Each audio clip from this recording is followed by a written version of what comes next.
being a victim of the algorithms like everyone else, I get fed conservative content, for lack of a better word, and most of it I appreciate on some level.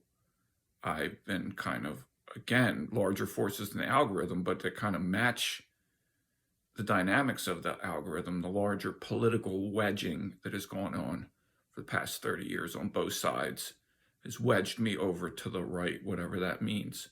I'm still probably like a 1980s Democrat, but whatever. Like, there's a lot of conservative talking points that appeal to me and policy views that appeal to me. So that's my table dressing. The content that I've gotten fed recently has been, I want to be charitable. No, I'm not being charitable. It's garbage. It's weak. It's using all sorts of fallacious reasoning and emotional manipulation. It's propaganda, but it's not even good propaganda, right? And so I'll start with the first. First one is this guy named Oliver. I first started watching his things. He went through like debunking Harriet Tubman and then debunking what was the other guy? I'm drawing a blank. It'll come back to me.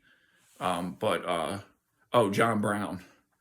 And like I've read about both of these people, and it's like what he said seemed kind of credible and it mapped. I don't know if it's true. I'd have to do the research, but it looked like he was actually engaging with like primary sources, and that's what he mentioned, and that's pretty thorough, right? Like that's good work, or at least a good start, right?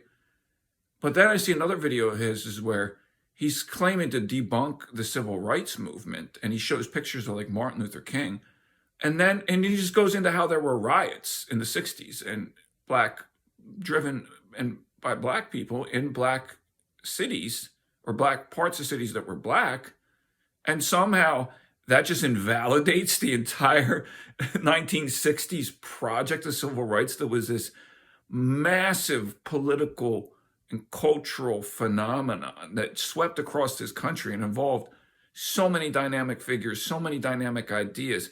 And you can disagree with every single one of the ideas and think that all the dynamic figures were wrong. But if you going to try to sit here and say that there weren't dynamic ideas and there weren't dynamic figures, you're stupid. That's just stupidity. And like the conservative side deserves better than a stupid, I think it's reductio ad absurdum, like fallacy, where you're reducing something down to its to something that's absurd and then comparing it to another thing.